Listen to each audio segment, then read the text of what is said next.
कितना मिला है? सर पहले तो उन्होंने 5 लाख का चेक दिया था, बाद में 20 लाख का दिया है। 20 लाख का दिया है और नौकरी भी दी है? हाँ, नौकरी का आश्वासन दिया और बच्चों के पढ़ाई का खर्चा दिया है। अच्छा, बहुत बढ़िया। चलो कोई हाँ जी। बात नहीं। इंद्र मेघवाल बहुत अच्छा लड़का था, उसका वीडियो हमने देखा डांस करते हुए उसको जो है, और दिल में जो है बहुत मतलब दर्द हुआ उसका वीडियो देखने के बाद जो है। इतना हाँ जी। टैलेंटेड बच्चा था, समाज को अपूर्ण क्षति है उसको जो है, उसकी पूर्ति नहीं हाँ की जा सकती। मतलब घटना के बारे में हमें पता लग रहा है कि इंद्र मेघवाल को उसके टीचर ने थप्पड़ मारा था, हाँ जिससे जी। उसके गाल की जो नसें सूज गई थी और वो इलाज नहीं हो पाया उसका ढंग से जो है, या जो भी है, फिर हाँ मृत्यु जी। हुई है। हाँ जी, हुआ था। ऐसा ही है। हाँ जी। और टीचर ने जो थप्पड़ मारा था वो जातिवाद को लेकर मारा था कि उसने घड़ा उससे पानी पी लिया था? हाँ जी, वही हुआ था, जो उसने मटके से पानी पिया था और टीचर ने मार दिया जातिवाद के कारण। अच्छा, तो पुलिस और प्रशासन तो मना कर रहा है कि वहाँ घड़ा है ही नहीं। नहीं सर, था मना कौन कर रहा है, घड़ा था वहाँ पे। हम्म। पिया था और मारा था, बस ने बताया था घर आके। अच्छा, उसने बताया था आके घर पे? हाँ जी।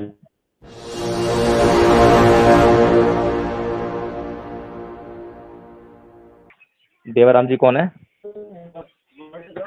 देवाराम जी, इंद्र के पापा सुराना। हाँ हाँ, बात करा दीजिए। ठीक, 1 मिनट करवा रहा हूँ बात। जी।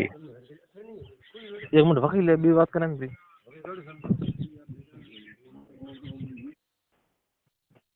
हेलो। हेलो। हाँ सर। हाँ जी, इंद्र मेघवाल के पिताजी बोल रहे हैं? हाँ सर। उस दिन क्या घटना घटी बताएंगे जरा थोड़ा, इंद्र मेघवाल के साथ में क्या वारदात हुई थी? हाँ सर, वो ही थी, लाठी चार्ज हुआ था और हाँ जी। लाठी चार्ज हुआ था उस दिन। नहीं, जो ये मतलब घटना के बारे में हमें पता लग रहा है कि इंद्र मेघवाल को उसके टीचर ने थप्पड़ मारा था, हाँ जिससे जी, मार। उसके गाल की जो नसें सूज गई थी और वो इलाज नहीं हो पाया उसका ढंग से जो है, या जो भी है, फिर हाँ मृत्यु जी। हुई है। हाँ जी, हुआ था। ऐसा ही है। हाँ जी। और टीचर ने जो थप्पड़ मारा था वो जातिवाद को लेकर मारा था कि उसने घड़ा उससे पानी पी लिया था? हाँ जी, वही हुआ था, जो उसने मटके से पानी पिया था और टीचर ने मार दिया जातिवाद के कारण। अच्छा, तो पुलिस और प्रशासन तो मना कर रहा है कि वहाँ घड़ा है ही नहीं। नहीं सर, था मना कौन कर रहा है, घड़ा था वहाँ पे। हम्म। पिया था और मारा था, बस ने बताया था घर आके। अच्छा, उसने बताया था आके घर पे? हाँ जी। अच्छा अच्छा, तो आपने जो अपनी जो कंप्लेंट दी है पुलिस को उसमें बता दिया ये सब? हाँ जी। आपने जो पुलिस को कंप्लेंट दी है उसमें सब लिखवा दिया ना ये सब? हाँ जी, लिखवा दिया है। अच्छा अच्छा, तो प्रशासन से आपको कुछ सहायता मिली है क्या? प्रशासन से कोई सहायता नहीं मिली अभी तक। और सरकार से? सरकार से मिली है, 25 लाख रुपए का वो दिए आर्थिक सहायता। नहीं, वो सरकार से मिली है या कांग्रेस पार्टी की तरफ से मिली है? दोनों बातें अलग अलग हैं। वो सर यहाँ पे आए थे, एमएल साहब आए थे, वो आए थे, उन्होंने कहा है कि सरकार की तरफ से सीएम गहलोत ने भेजा है, तो हमने ले लिया। अच्छा ठीक है, कितना मिला है? सर पहले तो उन्होंने 5 लाख का चेक दिया था, बाद में 20 लाख का दिया है। 20 लाख का दिया है और नौकरी भी दी है? हाँ, नौकरी का आश्वासन दिया और बच्चों के पढ़ाई का खर्चा दिया है। अच्छा, बहुत बढ़िया। चलो कोई हाँ जी। बात नहीं। इंद्र मेघवाल बहुत अच्छा लड़का था, उसका वीडियो हमने देखा डांस करते हुए उसको जो है, और दिल में जो है बहुत मतलब दर्द हुआ उसका वीडियो देखने के बाद जो है। इतना हाँ जी। टैलेंटेड बच्चा था, समाज को अपूर्ण क्षति है उसको जो है, उसकी पूर्ति नहीं हाँ। की जा सकती है, ठीक है। हाँ जी। हाँ, लेकिन एक बात आपको समझनी चाहिए कि ये हाँ जी। जो अत्याचार आपके लड़के के ऊपर हुआ है, हाँ जी। ये अत्याचार सिर्फ आपके परिवार के ऊपर नहीं हुआ है, बल्कि ये पूरे हाँ। समाज के ऊपर अत्याचार हुआ है। हाँ जी।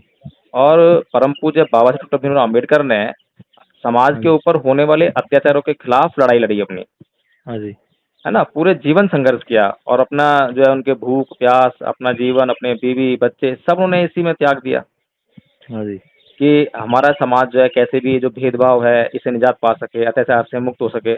लेकिन हाँ जी। आज भी अगर हमारे ऊपर अत्याचार हो रहे हैं तो हमें सोचना पड़ेगा कि अ, आज़ादी के 75 साल के बाद भी आखिर हमारे ऊपर अत्याचार क्यों हो रहे हैं, हाँ ठीक जी। है ना। तो बाबा साहेब डॉक्टर भीमराव अम्बेडकर ने एक बात कही थी ना हम लोगों को, जो है समाज को, में एक निर्देश दिया था कि भाई हाँ जी। हिंदू धर्म में हम लोग रहेंगे तो यहाँ पर जो है घृणा है, द्वेष है, अत्याचार है, हाँ ऊंच जी। नीच है, भेदभाव है ना। हाँ जी। तो इसीलिए बाबा साहेब डॉक्टर भीमराव अम्बेडकर ने 1935 में हिंदू धर्म को छोड़ दिया था। हाँ जी। और 1956 में बाबा साहेब डॉक्टर भीमराव अम्बेडकर ने बौद्ध धर्म को अपना लिया था। हाँ जी। तो उन्होंने ये दोनों क्रियाएं जो हैं अपने लिए कम और समाज को एक दिशा देने के लिए ज़्यादा हाँ की जी। थी, है ना? हाँ जी। हाँ जी। तो हमें ये ध्यान रखना चाहिए, तो हमें बाबा साहेब की इज्जत करनी चाहिए। बाबा साहेब हाँ की इज्जत होगी उनकी बात को मानने में। हाँ जी। तो आज आपके लड़के के साथ में हुआ है, आपके परिवार पे अत्याचार हुआ है, इससे पहले जतिंदर मेघवाल के ऊपर अत्याचार हुआ हाँ ना? जी। हाँ तो जी। ये दोनों अत्याचार जो हैं समाज के ऊपर इसलिए हो रहे हैं क्योंकि जो धर्म है, धर्म हाँ जो जी। है लोगों को ये सब बातें कह रहा है, या फिर वे लोग जो है धर्म को गलत तरीके से पढ़ रहे हैं, है ना? हाँ जी। तो कुछ ना कुछ जो है ये धार्मिक मामला ही है। बाबा साहेब डॉक्टर भीमराव अम्बेडकर ने इसको बहुत कोशिश की, बहुत पढ़ाई करी, सारे धर्म ग्रंथ पढ़े, महाभारत, रामायण, वेद, पुराण सब पढ़ा। उसके हाँ बाद जी। उन्होंने यही निष्कर्ष पर पहुंचे कि ये धार्मिक मामला है, ये धार्मिक रूप से अत्याचार होता है, धर्म के कारण अत्याचार हो रहा है ना? हाँ जी। तो जिस धर्म के कारण अत्याचार हो रहा है, तो उन्होंने यही समझा कि इस धर्म में रहना हमारे लिए ठीक नहीं है, इसको छोड़ना अच्छा है। हाँ जी। और ये खाली डॉक्टर भीमराव अम्बेडकर नहीं थे पहले आदमी, उससे पहले जो है दयानंद सरस्वती, मतलब खुद उच्च वर्ण ने भी इसके अंदर देखा कि हाँ बहुत खामियां हैं, ऊंची हाँ जी। जाति वालों ने भी देखी, और उन्होंने समय समय पर आंदोलन किए। राजा राम मोहन राय उच्च जाति से थे, दयानंद सरस्वती उच्च जाति से थे। इन लोगों ने भी जो है हिंदू धर्म में जो कुरीतियां थी, गलत व्यवस्थाएं थी, उनके खिलाफ आंदोलन छेड़े। लेकिन हाँ उनके जी। आंदोलन जो है उनकी एक हद थी, उनके बाद भी जो है समाज पर अत्याचार रुक नहीं रहे थे। हाँ जी। इसीलिए बाबा साहब डॉक्टर भीमराव अम्बेडकर को अंततः जो है इस धर्म को छोड़ना पड़ा, हाँ जी। और उन्होंने बौद्ध धर्म अपनाया, है नहीं? हाँ जी। हाँ जी। तो आज आपको ये समझना चाहिए कि आपके बेटे का जो दुश्मन है वो ये हाँ जी। धार्मिक अत्याचार था। हाँ जी। धार्मिक धार्मिक धर्म ने आपके ऊपर अत्याचार किया एक तरह से जो है ये। सर। हालांकि हालांकि धर्म तो अत्याचार नहीं सर। करता है, लेकिन जो सर। संप्रदाय होता है ना, हिंदू मुसलमान, ये अत्याचार करता है। हाँ बताइए। सर, श्यामलाल जी राणा सर ने फोन किया था, उन्होंने आपका नंबर दिया था, बोला था कि बात करने के लिए, तो हमने बात की आपसे। हम्म। धन्यवाद सर। और वो सर राज रतन जी अम्बेडकर आने वाले थे, उन्होंने भी कहा था कि 25 या 26 आने वाले, वो क्या आएंगे क्या? ये नंबर आपका ही है? हाँ जी, ये मेरा नंबर है।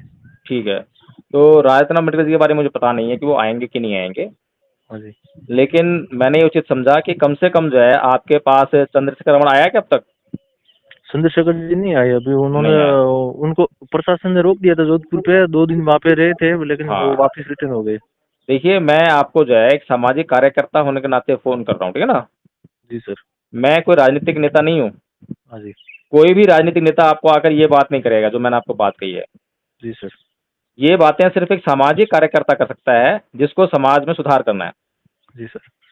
राजनीतिक नेता जो हैं आपको सिर्फ़ मुआवज़े की बात करेंगे, नौकरी की बात करेंगे, ठीक है। लेकिन नौकरी और मुआवज़ा जो है समस्या का हल नहीं है। जी सर, वो तो हमें पता ही है, हमको धर्म ही छोड़ना पड़ेगा, ये बुद्ध धर्म हो। हाँ, आपको ये धर्म छोड़ के बौद्ध धर्म अपनाना पड़ेगा, बाबा साहेब की बात पे चलना पड़ेगा। जी सर। ठीक है, बाकी हम लोग कोशिश करेंगे, जैसे ही हमें टाइम मिलेगा हम लोग आएँगे आपके पास जो है, जी और सर। आपसे मुलाकात करेंगे, आपका इंटरव्यू करेंगे, ठीक है ना? जी सर। और बताइए। बस, और तो बैठे हैं, क्या करें। ठीक है, अपने पूरे परिवार को मेरी तरफ से संवेदना प्रकट कर देना, और ये दुःख जो है हम दिल से महसूस कर रहे हैं, जी सर। इसीलिए हम ऐसी बातें कर रहे हैं, ठीक है ना? बहुत दुखी हैं हम लोग। धन्यवाद सर। हाँ, ठीक है, ठीक जय है। भीम, नमो बुद्धाय। नमो बुद्धाय सर।